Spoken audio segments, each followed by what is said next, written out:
En pleno corazón de Madrid, en el Palacio de Liria, Howard Carter, Lord Carnarvon y el mismísimo Tutankamón han pedido la palabra en el relato de la historia de Egipto. Tutankamón es probablemente el faraón más carismático del antiguo Egipto. Pues bien, tanto él como su descubridor, Howard Carter, mantienen una relación muy especial con España. ¿Por qué? En 2 ocasiones, en los años 20, Howard Carter vino a España a pronunciar multitudinarias conferencias. Vamos a descubrir una historia desconocida y apasionante que tiene un epicentro, el Palacio de Liria en Madrid, que ahora visitamos. ¿Tú crees que Howard Carter, en sus mejores sueños, que sí soñaba encontrar la tumba de Tutankamón, llegó a pensar que tendría un ajuar funerario tan riquísimo? Yo creo que Egipto siempre sobrepasa tus expectativas y estoy segura que fue mucho más de lo que él esperaba. Yo intento ponerme en su posición, ¿no? Tú has abierto muchas tumbas, tú sabes lo que es eso. Y encontrarte con esa cantidad de material reunido en pocos metros cuadrados, yo creo que debería ser un impacto increíble, ¿no? Un shock al principio. Luego, precisamente en una de las cartas que le escribe al duque de Alba, le explica qué es cómo él iba sintiendo esa emoción al ir catalogando y clasificando todos los objetos que se encontró en la tumba. Estamos hablando de 6.000 o más, un poco más de 6.000 piezas. A cada cual mejor. Cada cual mejor, obras de arte y todas apiladas en muy poco espacio. El duque era un ardiente anglófilo, se había educado en Inglaterra y conocía pues, a los principales aristócratas británicos. Lord Carnarvon lo conocía de allá del Reino Unido y el duque viajó en varias ocasiones a Egipto y en uno de esos viajes se encuentra con su amigo, quien le presenta a Howard Carter. Y ahí se comenzó esa relación de amistad con el arqueólogo y por eso el duque, que siempre sintió gran atracción por la arqueología, por la historia, por el arte, un enamorado de Egipto, convenció, creo que no hizo falta convencerlo, pero trajo al arqueólogo a Madrid. En el año 24 precisamente sale de Egipto, él hace una gira por Estados Unidos y por Canadá y de regreso de esa gira es cuando viene invitado por el duque de Alba aquí a Madrid a dar las primeras conferencias que son en 1924, que son 2 conferencias que tuvieron un gran éxito y que también tuvieron una repercusión mediática importante en la época y toda la prensa española cubrió este evento, ¿no? Precisamente en esta exposición hay un telegrama en el que el duque de Alba contacta al rey Alfonso XIII para que interceda para que pueda volver Carter a trabajar en Egipto y efectivamente recibe ese telegrama diciendo el asunto Carter queda solucionado y Carter puede volver de nuevo a Egipto a continuar con las tareas de restauración, de excavación, de documentación de la famosa tumba de Tutankamón. Es decir, el duque de Alba se implica en la excavación de la tumba de Tutankamón. No se puede entender el Egipto faraónico sin su religión. Es una parte insoslayable de su ser. Para los egipcios de la época, los dioses no eran solo imágenes, tenían realidad corpórea. La vida visible y la mágica iban de la mano. Se ha debatido si la religión del antiguo Egipto era monoteísta o politeísta. Algunos autores afirman que en realidad era enoteísta, es decir, existía la preeminencia del uno sobre los múltiples, aunque ese uno era un dios variable, hasta que la familia real de Amenhotep III lo cambia todo para colocar a Atón en el centro de un mundo nuevo, refundido y refundado. Akenatón provocó una revolución en Egipto, una revolución que afectó a temas religiosos, con el famoso monoteísmo, pero también económicos y políticos. De hecho, carga directamente contra el templo de Amón, que era una institución de gran poder en aquella época, cierra el templo de Amón, evidentemente confisca todos sus bienes, traslada la capital al Egipto central, a lo que es el yacimiento actual de Tel el Amarna, e inicia toda una serie de cambios que evidentemente encajan muy mal en lo que es buena parte de la civilización egipcia. Además tiene un problema añadido, y es a nivel de política internacional. Akenatón se va a encontrar con un enemigo feroz, que es el Imperio hitita. Akenatón necesita tener el ejército en Egipto para poder llevar a término con éxito sus cambios. Los hititas aprovecharán esta ocasión para arrebatar a Egipto una de sus provincias, la provincia de Siria. Claro, en este marco van pasando los años, no termina de cuajar su revolución y finalmente fracasará. La trascendencia de la reforma de Amenhotep III y su hijo Akenatón fue irreversible. Egipto nunca volvería a ser el mismo. Pero esto no quiere decir que se tratara de una revolución improvisada o que fuese fruto del pensamiento de unos radicales. Más bien todo lo contrario. La revolución atoniana vino desde arriba y se trató de un proceso minuciosamente planificado. Apoyada en grandes teólogos, la familia real diseñó un nuevo sistema religioso que refrendara su dominio político. En Egipto, ambos poderes eran inseparables y blindar el trono ante injerencias poco deseadas pasaba por administrar la religión o a los sacerdotes. La familia real estaba compuesta por racionalistas coherentes, no por iluminados. El fruto de este sistema de pensamiento revolucionario fue una epifanía, el nacimiento de un dios, el Atón viviente, que se encarnaba en la figura de Amenhotep III. Su hijo y corregente Akenatón era su sumo sacerdote, y las reinas Tille y Nefertiti, encarnadas en diosas, completaron la nueva representación del poder y la divinidad. El pulso con los sacerdotes tebanos de Amón se materializó en la construcción de un templo al norte de Karnak, donde se excavaron varios colosos de Akenatón.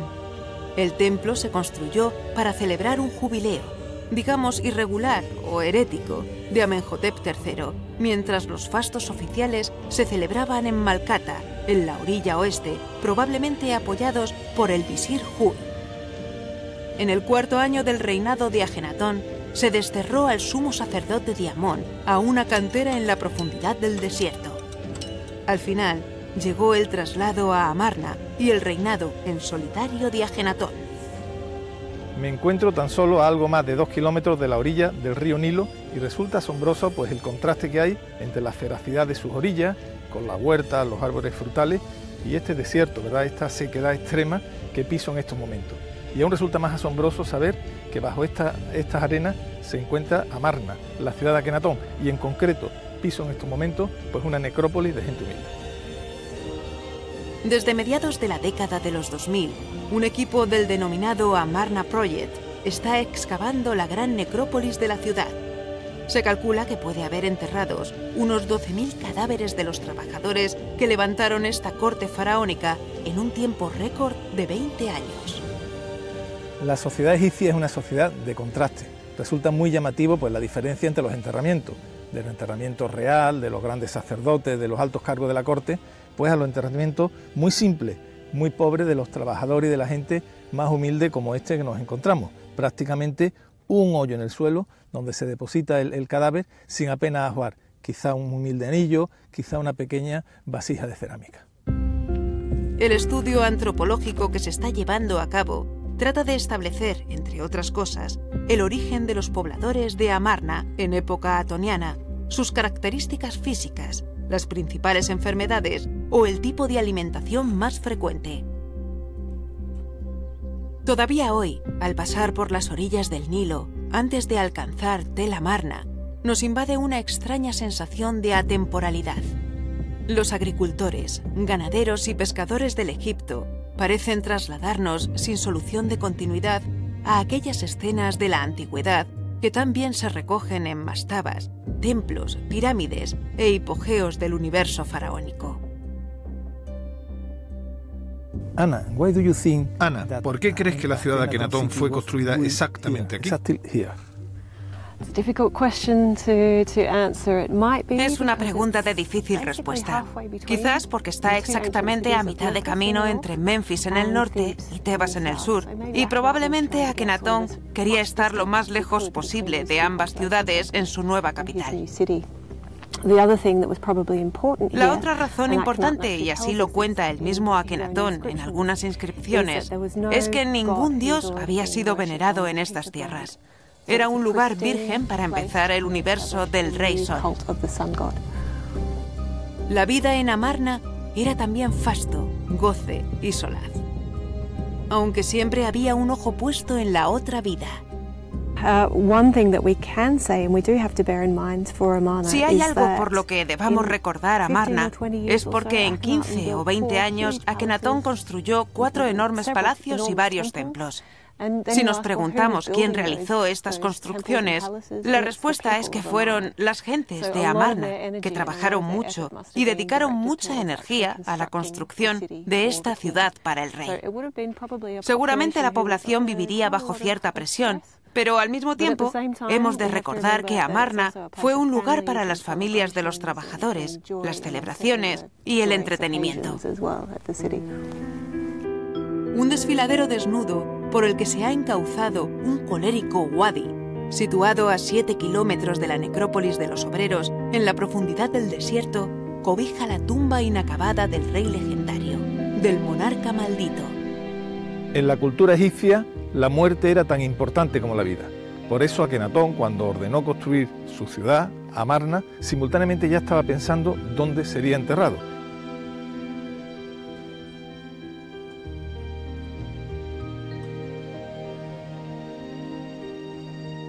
Ana, este corredor es monumental. Sí, lo es. ¿Qué es esto? ¿Qué es esta puerta? Esta es la entrada a un corredor lateral desde el pasillo principal de Akenatón. Como puedes ver, está sin decorar. No hay inscripciones. Debió construirse para la esposa principal de Akenatón, Nefertiti, quizás para ser enterrada en esta tumba. ¿Es realmente la tumba de Nefertiti? ¿Estuvo ella enterrada aquí? Probablemente no. ¿Nunca? No. Podemos asegurarlo porque está inacabada. Cuando lleguemos al final, veremos que la tumba está totalmente inacabada. No es adecuada para ser un enterramiento real. Este es un gran pasillo también, una tumba muy grande. Sí, es monumental para una reina. Esta zona está sin acabar, ¿no? Nunca estuvo decorada.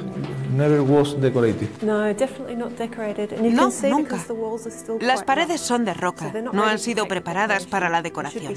Debían alisarse, tratarse y luego se pintaban. Así que el trabajo se abandonó antes de ser terminado. Wow, continúa. Hace una extraña curva. Exacto. Probablemente estamos bajando hacia la cámara funeraria. Pues ya sí parece que acaba aquí. ¿Sí? Aquí detuvieron el trabajo. Puede que finalmente no fueran más allá. ¿Esta es la piedra original? Sí, es la piedra original. Entonces, ¿es la cámara? La cámara debería estar cerca, pero no excavaron más allá. Es una pena. Lo es. La figura de Nefertiti fue realmente importante durante el reinado de Akenatón y esa preeminencia se nota también en su tumba. Hemos podido observar cómo sale del pasillo central, muy larga, con una forma tortuosa para llegar hasta aquí. Esta tumba nunca fue terminada. Quiere decir que la reina no llegó a yacer aquí, lo cual introduce aún más literatura y misterio en torno a la vida de esta enigmática reina, cuyo recuerdo nos ha llegado bien fresco hasta nuestros días. Ahora contemplamos este espacio vacío, pero sus descubridores tuvieron que despejarlo de arena y cascotes para poder vislumbrarlo. Ana, ¿qué zona es esta? Esta es la zona de la cámara funeraria de la princesa Meketatón. ¿La princesa? Sí, una de las hijas de Akenatón y Nefertiti, que murió antes que sus padres. Maravilloso, es un diseño muy actual. Atón, el sol. ¿Y quiénes son esas figuras? Exacto. Podemos ver a Akenatón y tras él Nefertiti. Están en un templo. Podemos ver las columnas que representan las columnas de los templos de Amarna. Ellos miran al Atón, el disco solar en la parte izquierda, y los rayos de Atón atraviesan el templo y bañan a la familia real. Aquí podemos ver el Atón como un dios creador. Sus rayos en el horizonte creando el nuevo mundo. Y entre el sol y el pueblo, Akenatón y Nefertiti. Así es. Y los rayos del Atón tocan a Akenatón, Nefertiti y a la familia real. Tienen protección y una relación especial con el dios Sol. Curioso, en esta otra pared podemos ver el sol de nuevo, pero en otra posición. ¿Por qué? Correcto. Esta es la parte opuesta. Hemos visto al sol naciente y en esta escena lo vemos al final del día. El sol, siempre el sol. Siempre el sol.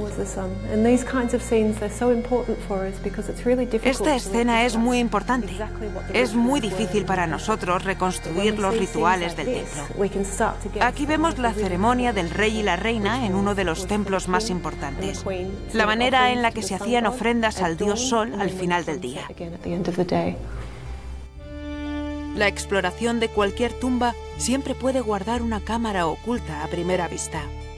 Me encuentro en la cámara donde reposó el sarcófago de la princesa y estoy delante de un mural bellísimo. Aquí podemos ver la princesa debajo en este friso, pues las tradicionales ofrendas, pero en el panel central destaca la familia real. Akenatón, Nefertiti, otro de sus hijos, con dos características realmente singulares, únicas en la representación del Antiguo Egipto. Aparecen llorando, con la mano, muy compungidos, gritando de dolor, tanto el faraón como Nefertiti, como las hijas, llorando de pena por la muerte de la princesa. Y además, y como suele pasar, tras caer en desgracia a Akenatón, le piquetearon la cara, ¿verdad?, en Damnato Memoriae, para que su memoria se olvidara en los tiempos. El descenso a la cámara del faraón es el último paso de la intrincada tumba, el paso final, el acceso al más protegido de los lugares, el último descanso del Atón viviente, del único hombre con poder para interceder ante el dios. Y al final, la cámara real. Así es, la cámara funeraria de Akenatón. Este lugar es impresionante. Este es el lugar donde estaba el sarcófago de Akenatón originalmente. Se excavaron fragmentos del sarcófago. ¿Apareció el sarcófago? ¿Conocemos su forma? Sí, es posible la reconstrucción con las piezas encontradas. Tenía figuras de Nefertiti en las esquinas para darle protección al rey. ¿Estaban decoradas las paredes? Originalmente estaban decoradas, pero la piedra en el Valle Real de Amarna no es de buena calidad y la decoración no ha aguantado muy bien. Las paredes estaban completamente decoradas con escenas de la familia real observando al dios Sol, Atón. Pocos lugares imponen tanto y emocionan tanto como las cámaras mortuorias de los grandes faraones. Esta de Akenatón es especialmente singular por la singularidad propia del rey. Me figuro aquí su sarcófago rodeado por todas las riquezas que solían acompañar al viaje al más allá a los monarcas. Quizá también continuaran en aquella cámara lateral y sería realmente impresionante ver todo este espacio de riqueza y muerte donde descansaba el faraón que quiso representar al único dios verdadero, Atón, el rey Sol. Se respira un vacío, casi la nostalgia de un olvido necesario, o al menos impuesto.